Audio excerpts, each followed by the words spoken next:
भगवद्गीता अध्याय 10. श्री गणेशाय नमः. शांताकारं भुजगशयनं पद्मनाभं सुरेशं विश्वाधारं गगनसदृशं मेघवर्णं शुभांगं लक्ष्मीकान्तं कमलनयनं योगभिर्ध्यानगम्यं वन्दे विष्णु भवभयहरं सर्वलोकैकनाथम्. ओम नमो भगवते वासुदेवाय. मूकं करोति वाचालं पंगुं लंघयते गिरिं यत्कृपातमहं वन्दे परमानंदमाधवम्. ओम श्री परमात्मने नमः. भगवद्गीता 10व्या अध्यायाचं महात्म्य. भगवान शिव म्हणाले, सुंदरी, आता तू 10व्या अध्यायाच्या महात्म्याची परमपावन कथा ऐक. ही कथा स्वर्गरूपी अवघड किल्ल्यात जाण्याचा सुंदर पायऱ्यांसारखी असून अत्यंत प्रभावशाली आहे. काशीमध्ये धीरबुद्धी नावाचा प्रसिद्ध ब्राह्मण होता. तो माझ्या ठिकाणी नंदीसारखी भक्ती करीत होता. तो पवित्र कीर्ती मिळवण्यात तत्पर होता. त्याचे मन शांत होते. हिंसा, क्रूरता किंवा दुस्साहस यापासून तो 4 हात लांब होता. जितेंद्रिय असल्याकारणाने तो निवृत्ती मार्गी होता. त्याने वेदरूपी समुद्र पार केला होता. सर्व शास्त्रांचे तात्पर्य त्याला ज्ञात होते. त्याचे चित्त नेहमी माझ्या ध्यानात मग्न असे. तो आपले मन अंतरात्म्यात लावून नित्य आत्मतत्वाचा साक्षात्कार करीत असे. त्यामुळे जेव्हा तो चालू लागे तेव्हा मी त्याच्या प्रेमाला वश होऊन त्याच्या मागे मागे धावत जाऊन त्याला आपल्या हाताचा आधार देत असे. माझे हे वर्तन पाहून भृंगीरटीने विचारले, भगवन, आपले असे भक्तांच्या मागून धावणे कधीतरी कोणी पाहिले असेल का? या महात्म्याने असे कोणते तप, जप किंवा होम केलेला आहे की आपणच पावलोपावली त्याच्या मागे राहून त्याला आधार देत असता? मी म्हणालो, ऐक. एकदा कैलास पर्वताच्या पठारावर पुन्नागाच्या वनात चंद्राचे अमृतमय शुभ्र किरण सर्वत्र पसरले होते. तेथे एका कठड्यावर मी बसलो होतो. इतक्यात अचानक जोरदार वादळ सुरू झाले. तेथील झाडांच्या फांद्या वर खाली होत एकमेकांवर आपटू लागल्या. काही फांद्या तुटून इतस्ततः विखुरल्या गेल्या. पर्वताची न हलणारी सावलीही हलू लागली. यानंतर तिथे एवढा मोठा आवाज झाला की त्याचे पडसाद पर्वताच्या गुहागुहातून उमटले. त्यानंतर आकाशातून एक भला मोठा पक्षी उतरला. त्याचा रंग काळा कभिन्न ढगांसारखा होता. तो म्हणजे जणू काजळाचा ढीग, अंधाराचा समूह किंवा पंख तोडलेल्या काळ्या पर्वतासारखा वाटत होता. तो जमिनीवर उभा राहिला आणि त्याने मला नमस्कार केला. त्याच वेळी त्याने माझ्या पायांवर एक सुंदर ताजे कमळ अर्पण करून स्पष्ट वाणीने माझी स्तुती करण्यात सुरुवात केली. पक्षी म्हणाला, हे देवा, आपला जय जयकार असो. आपण चिदानंदमय अमृताचे सागर असून जगाचे पालनकर्ते आहात. आपण नेहमी सद्भावनायुक्त असून अनासक्त असता. आपले वैभव अनंत आहे. आपल्या बुद्धीत द्वैतभाव नसून आपण आध्यात्मिक, आधिदैविक आणि आधिभौतिक दोषांनी रहित आहात. आपण जितेंद्रिय भक्तांच्या अधीन असून ध्यानात त्यांना आपला साक्षात्कार होतो. आपण अविद्योपाधिरहित, नित्यमुक्त, निराकार, निर्दोष, अमर्याद, अहंकार शून्य, मायावरण मुक्त आणि निर्गुण आहात. आपली चरणकमले शरणागत भक्तांच्या रक्षणार्थ सदैव तत्पर असतात. आपण भयंकर अशा ललाट रूप महासर्पाच्या विषारी ज्वाळेने कामदेवाचे जाळून भस्म केले. प्रत्यक्षादी प्रमाणांनी आपले ज्ञान होत नाही, कारण आपण स्वतःच प्रमाण स्वरूप आहात. आपल्याला वारंवार नमस्कार. श्रेष्ठ योगी जी चरणकमले आपल्या हृदयात धारण करतात त्यांना मी वंदन करतो. संसार सागरातून पैलतीराला नेण्यास तीच समर्थ आहेत. प्रत्यक्ष बृहस्पती सुद्धा आपली स्तुती करण्याचे धार्ष्ट करू शकत नाहीत. 1000 मुखे असणाऱ्या शेषालाही आपल्या गुणांचे वर्णन करता येणार नाही. मग माझ्यासारख्या अल्पबुद्धी पक्षाची काय कथा? त्या पक्षाने केलेली स्तुती ऐकून मी त्याला विचारले, हे विहंगमा, तू कोण व कुठून आलास? तुझा आकार तर हंसासारखा आहे, पण रंग मात्र कावळ्यासारखा आहे. तू ज्या कारणासाठी येथे आलास ते कारण मला सांग. पक्षी म्हणाला, हे महादेवा, मी ब्रह्मदेवाचे वाहन हंस आहे. ज्या कर्मामुळे मला हा काळा रंग आला ते कर्म ऐका. हे प्रभो, जरी आपण सर्वज्ञ असलात तरी आपण विचारता म्हणून सांगतो. सौराष्ट्र नगराजवळ एक सुंदर सरोवर असून त्यात कमळे उमललेली असतात. त्यातील चंद्रकोरीसारखे पांढरे बिसतंतू चोचीत घेऊन मी अतिशय वेगाने आकाशातून उडत होतो. उडता उडता अचानक जमिनीवर कोसळलो. त्यामुळे बेशुद्ध झालो. जेव्हा शुद्धीवर आलो तेव्हा मनात विचार करू लागलो की मला खाली पडण्याचे काहीच कारण नव्हते. मग हे असे कसे झाले? शिवाय माझ्या कापरासारखा शुभ्र शरीरावर हा काळा रंग कुठून आला? असा मी विचार करत होतो. तोच त्या सरोवरातील एका कमळातून मला असे शब्द ऐकू आले, हंसा, उठ. मी तुला पडण्याचे व काळा होण्याचे कारण सांगते. तेव्हा मी उठून सरोवराच्या मध्यभागी गेलो. तेथे 5 कमळे लागलेली एक कमळाची सुंदर वेल होती. तिनेच ते शब्द उच्चारले होते म्हणून मी तिला प्रदक्षिणा करून नमस्कार केला व माझ्या पडण्याचे कारण विचारले. कमलिनी म्हणाली, कलहंसा, तू आकाशातून उडताना मला ओलांडलेस. त्या पातकामुळे तू जमिनीवर पडलास व काळा झालास. तू खाली पडलेला पाहून मला तुझी दया आली आणि जेव्हा मी त्या मधल्या कमळातून बोलू लागले तेव्हा माझ्या तोंडातून बाहेर पडलेला सुगंध हुंगून 60,000 भुंगे स्वर्गाला गेले. इतकी मी पुण्यवान आहे. हे सामर्थ्य मला कशामुळे प्राप्त झाले ते मी सांगते, ते ऐक. या जन्मापूर्वीच्या 3ऱ्या जन्मात मी पृथ्वीवर एका ब्राह्मणाची मुलगी म्हणून जन्मले होते. त्यावेळी माझे नाव सरोजवदना होते.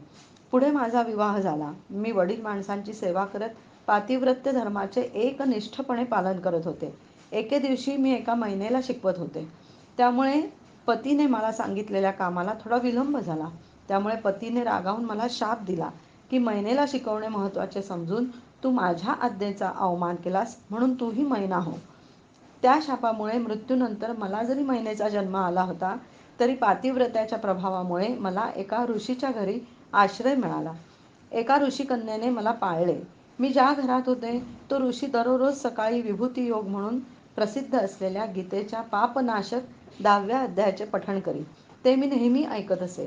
कालांतराने माझा मृत्यू झाला आणि 10व्या अध्यायाच्या श्रवणाच्या पुण्याईने मी स्वर्गलोकात अप्सरा बनले. माझे नाव पद्मावती होते. एकदा विमानाने आकाशातून विहार करताना सुंदर कमलांनी विभूषित अशा या रम्य सरोवरावर माझी दृष्टी पडली आणि यात जलक्रीडा करावी असे वाटून मी विवस्त्र अवस्थेत येथे जलक्रीडा करू लागले. तेवढ्यात येथे दुर्वास ऋषी येऊन पोहोचले. त्यांनी मला विवस्त्र अवस्थेत पाहिले. त्यांची भीती वाटून मीही एका कमळवेलीचे रूप घेतले. तेव्हा माझे 2 पाय 2 कमळे झाले, 2 हात 2 कमळे झाले आणि मुखासह सारे शरीर एक कमळ झाले. अशा रीतीने 5 कमळांनी युक्त अशी एक कमलिनी मी झाले. दुर्वासांनी माझे वेषांतर पाहिले आणि क्रोधाने डोळे लाल करून मला शाप दिला की याच स्थितीत तू 100 वर्ष येथे राहशील. असा शाप देऊन ते तात्काळ गुप्त झाले.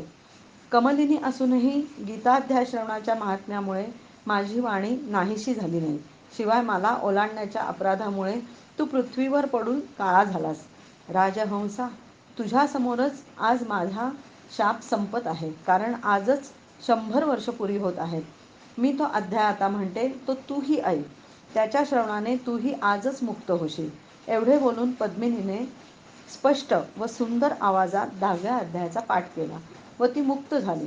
तो ऐकल्यानंतर तिनेच दिलेले हे उत्तम कमळ मी आपल्याला अर्पण केले आहे. एवढे बोलून त्या पक्षाने आपल्या शरीराचा त्याग केला. यानंतर एक विलक्षण घटना घडली. तोच पक्षी 10व्या अध्यायाच्या श्रवणाच्या पुण्याईने ब्राह्मण कुळात जन्मला.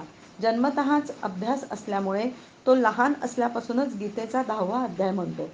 पठणाबरोबरच त्याच्या अर्थाचे तो मनन करत असल्यामुळे सर्व प्राणीमात्रात त्याला शंखचक्रधारी भगवान विष्णूंचे नेहमी दर्शन होत असते. त्याची प्रेमळ दृष्टी जेव्हा एखाद्या देहधारी प्राण्यावर पडते तेव्हा तो मद्यपी किंबहुना ब्रह्महत्या करणारा असला तरी तो मुक्त होतो. पूर्वजन्मीच्या 10व्या अध्यायाच्या अभ्यासाने त्याला दुर्लभ तत्त्वज्ञान प्राप्त झाले असून तो जीवनमुक्तही झाला आहे. एवढ्यासाठीच मी त्याला वाटेतून चालताना माझ्या हाताची मदत देतो. भृंगीरिटे हा सारा 10व्या अध्यायाचाच मोठा प्रभाव आहे. पार्वती, अशा रीतीने मी भृंगीरिटीला जी पापनाशक कथा सांगितली होती तीच तुलाही सांगितली आहे. स्त्री असो वा पुरुष, कोणालाही या 10व्या अध्यायाच्या केवळ श्रवणाने सर्व आश्रमांच्या पालनाचे फळ मिळते. आता 10वा अध्याय ह्यात भगवंताच्या ऐश्वर्याविषयी सांगितलं आहे. भगवान म्हणाले, हे महाभाहो, आणखीही माझे परम रहस्यमय आणि प्रभावयुक्त म्हणणे आहे, जे मी अतिशय प्रेमी अशा तुला तुझ्या हितासाठी सांगणार आहे. माझी उत्पत्ती अर्थात लीलेने प्रकट होणे वा देव जाणत ना महर्षी, कारण मी सर्व प्रकारे देवांचे व महर्षींचे आदी कारण आहे. जो मला वास्तविक जन्मरहित अनादी आणि लोकांचा महान ईश्वर असे तत्वतः जाणतो, तो मनुष्यात ज्ञानी असणारा सर्व पापांपासून मुक्त होतो. निर्णयशक्ती, यथार्थ ज्ञान, असंमूढता, क्षमा, सत्य, इंद्रिय निग्रह, मनोनिग्रह, सुखदुःख, उत्पत्ती, प्रलय, भय, अभय, अहिंसा, समता, संतोष, तप, दान, कीर्ती, अपकीर्ती असे हे प्राण्यांचे अनेक प्रकारचे भाव माझ्यापासूनच होतात. 7 महर्षी, त्यांच्याही पूर्वी असणारे 4 सनकादी, तसेच स्वयंभुव इत्यादी 14 मनु, हे माझ्या ठिकाणी भाव असलेले सर्वच माझ्या संकल्पाने उत्पन्न झाले आहेत. या जगातील सर्व प्रजा त्यांचीच आहे. जो पुरुष माझ्या या परमेश्वरी रूप विभूतीला आणि योग शक्तीला तत्वतः जाणतो, तो स्थिर भक्ती योगाने युक्त होतो, यात मुळीच शंका नाही. मी वासुदेवच सर्व जगाच्या उत्पत्तीचे कारण आहे आणि माझ्यामुळेच सर्व जग क्रियाशील होत आहे, असे जाणून श्रद्धा व भक्तीने युक्त असलेले बुद्धिमान भक्त मज परमेश्वरालाच नेहमी भजतात. निरंतर माझ्यात मन लावणारे आणि माझ्यातच प्राणांना अर्पण करणारे माझे भक्तजन माझ्या भक्तीच्या चर्चेने परस्परात माझ्या प्रभावाचा बोध करीत, तसेच गुण व प्रभावांसह माझे कीर्तन करीत निरंतर संतुष्ट होतात आणि मज वासुदेवातच नेहमी रममाण होत असतात. त्या नेहमी माझे ध्यान वगैरेमध्ये मग्न झालेल्या आणि प्रेमाने भजणाऱ्या भक्तांना मी तो तत्वज्ञान रूप योग देतो, ज्यामुळे ते मलाच प्राप्त होतात. हे अर्जुना, त्यांच्यावर कृपा करण्यासाठी त्यांच्या अंतःकरणात असलेला मी स्वतःच त्यांच्या अज्ञानाने उत्पन्न झालेला अंधकार प्रकाशमय तत्वज्ञान रूप दिव्याने नाहीसा करतो. अर्जुन म्हणाला, आपण परमब्रह्म, परमधाम आणि परमपवित्र आहात, कारण आपल्याला सर्व ऋषीगण सनातन, दिव्य पुरुष तसेच देवांचाही आदिदेव, अजन्मा आणि सर्वव्यापी म्हणतात. देवर्षी नारद, असित, देवल व महर्षी व्यासही असेच सांगतात आणि आपणही मला तेच सांगतायत. हे केशवा, जे काही मला आपण सांगत आहात ते सर्व मी सत्य मानतो. हे भगवन, आपल्या लीलामय स्वरूपाला ना दानव जाणत ना देव. हे भूतांना उत्पन्न करणारे, हे भूतांचे ईश्वर, हे देवांचे देव, हे जगाचे स्वामी, हे पुरुषोत्तमा, तुम्ही स्वतःच आपण आपल्याला जाणत आहात. म्हणून ज्या विभूतीच्या योगाने आपण या सर्व लोकांना व्यापून राहिला आहात, त्या आपल्या दिव्य विभूती पूर्णपणे सांगायला आपणच समर्थ आहात. हे योगेश्वर, मी कशा प्रकारे निरंतर चिंतन करीत आपल्याला जाणावे, आणि हे भगवन, आपण कोणकोणत्या भावात माझ्याकडून चिंतन करण्यास योग्य आहात. हे जनार्दना, आपली योगशक्ती आणि विभूती पुन्हाही विस्ताराने सांगा, कारण आपली अमृतमय वचने ऐकत असता माझी तृप्ती होत नाही, अर्थात ऐकण्याची उत्कंठा अधिकच वाढत राहते. भगवन म्हणाले, हे कुरुश्रेष्ठा, आता मी ज्या माझ्या दिव्य विभूती आहेत त्या मुख्य अशा तुला सांगेन, कारण माझ्या विस्ताराला शेवट नाही. हे अर्जुना, मी सर्व भूतांच्या हृदयात असलेल्या सर्वांचा आत्मा आहे, तसेच सर्व भूतांचा आदी, मध्य आणि अंतही मीच आहे. अदितीच्या 12 पुत्रांपैकी विष्णू मी, ज्योतींमध्ये किरणाने युक्त सूर्य मी, 49 वायुदेवतांचे तेज आणि नक्षत्रांचा अधिपती चंद्र मी आहे. वेदांत सामवेद मी आहे. देवात इंद्र आहे. इंद्रियांमध्ये मन आहे आणि भूतप्राण्यांमधील चेतना म्हणजे जीवनशक्ती मी आहे. 11 रुद्रांमध्ये शंकर मी आहे आणि यक्ष व राक्षसांमध्ये धनाचा स्वामी कुबेर आहे. मी 8 वसूंमधला अग्नी आहे आणि शिखरे असणाऱ्या पर्वतांमध्ये सुमेरू पर्वत आहे. पुरोहितांमध्ये मुख्य बृहस्पती मला समज. हे पार्था, मी सेनापतींमधला स्कंद आणि जलाशयांमध्ये समुद्र आहे. मी महर्षींमध्ये भृगू आणि शब्दांमध्ये एक अक्षर अर्थात ओंकार आहे. सर्व प्रकारच्या यज्ञांमध्ये जपयज्ञ आणि स्थिर राहणाऱ्यांमध्ये हिमालय पर्वत मी आहे. सर्व वृक्षात पिंपळ आणि देवर्षीमध्ये नारद मुनी, गंधर्वामध्ये चित्ररथ आणि सिद्धांमध्ये कपिल मुनी मी आहे. घोड्यांमध्ये अमृताबरोबर उत्पन्न झालेला उच्चैश्रवा नावाचा घोडा, श्रेष्ठ हत्तींमध्ये ऐरावत नावाचा हत्ती आणि मनुष्यामध्ये राजा मला समज. मी शस्त्रांमध्ये वज्र आणि गायींमध्ये कामधेनू आहे. शास्त्रोक्त रीतीने प्रजोत्पत्तीचे कारण कामदेव आहे आणि सर्पांमध्ये सर्पराज वासुकी मी आहे. मी नागांमध्ये शेषनाग आणि जलचरांचा अधिपती वरुणदेव आहे आणि पितरांमध्ये अर्यमा नावाचा पितर आणि शासन करणाऱ्यांमध्ये यमराज मी आहे. मी दैत्यांमध्ये प्रल्हाद आणि गणना करणाऱ्यांमध्ये समय आहे. तसेच पशूंमध्ये मृगराज सिंह आणि पक्ष्यांमध्ये मी गरुड आहे. मी पवित्र करणाऱ्यात वायू आणि शस्त्रधाऱ्यात श्रीराम आहे. तसेच माशात मगर आणि नद्यात मी श्री भागीरथी गंगा आहे. हे अर्जुना, सृष्टीचा आदी आणि अंत तसेच मध्यही मी आहे. मी विद्यातील ब्रह्मविद्या आणि परस्पर वाद करणाऱ्यांमध्ये तत्वनिर्णयासाठी केलेला जाणारा वाद मी आहे. मी अक्षरातील अकार आणि समासांपैकी द्वंद्व मी आहे. अक्षयकाल म्हणजेच कालाचाही महाकाल तसेच सर्व बाजूने तोंडे असलेला विराट स्वरूप सर्वांचे धारण पोषण करणाराही मीच आहे. सर्वांचा नाश करणारा मृत्यू आणि उत्पन्न होणाऱ्यांच्या उत्पत्तीचे कारण मी आहे. तसेच स्त्रियांमध्ये कीर्ती, लक्ष्मी, वाणी, स्मृती, मेधा, धृती आणि क्षमा मी आहे. तसेच गायन करण्याजोग्या वेदांमध्ये मी बृहत्साम आणि छंदांमध्ये गायत्री छंद आहे. त्याचप्रमाणे महिन्यातील मार्गशीर्ष आणि ऋतूतील वसंत मी आहे. मी कपट करणाऱ्यातील जुगार आणि प्रभावशाली पुरुषांचा प्रभाव आहे. मी जिंकणाऱ्यांचा विजय आहे, निश्चयी लोकांचा निश्चय आणि सात्विक पुरुषांचा सात्विक भाव आहे. वृष्णीवंशीयांमध्ये वासुदेव अर्थात मी स्वतः तुझ्या मित्र पांडवांमध्ये धनंजय म्हणजेच तू, मुनींमध्ये वेदव्यास आणि कवींमध्ये शुक्राचार्य कवीही मीच आहे. दमन करणाऱ्यांचा दंड म्हणजे दमन करण्याची शक्ती मी आहे. विजयाची इच्छा करणाऱ्याची नीती मी आहे. गुप्त ठेवण्यासारख्या भावांचे रक्षक मौन आणि ज्ञानवानांचे तत्वज्ञान मीच आहे. आणि हे अर्जुना, जे सर्व भूतांच्या उत्पत्तीचे कारण तेही मीच आहे. कारण असे चराचरातील एकही भूत नाही की जे माझ्याशिवाय असेल. हे परंतपा, माझ्या दिव्य विभूतींचा अंत नाही. हा विस्तार तर तुझ्यासाठी थोडक्यात सांगितला. जी जी ऐश्वर्ययुक्त, कांतीयुक्त आणि शक्तियुक्त वस्तू आहे ती तू माझ्या तेजाच्या अंशाचीच अभिव्यक्ती समज. किंवा हे अर्जुना, हे फार फार जाणण्याचे तुला काय प्रयोजन आहे? मी या संपूर्ण जगाला आपल्या योगशक्तीच्या केवळ एका अंशाने धारण करून राहिलो आहे. भगवद्गीता अध्याय 10 समाप्त. श्रीकृष्णार्पणमस्तु.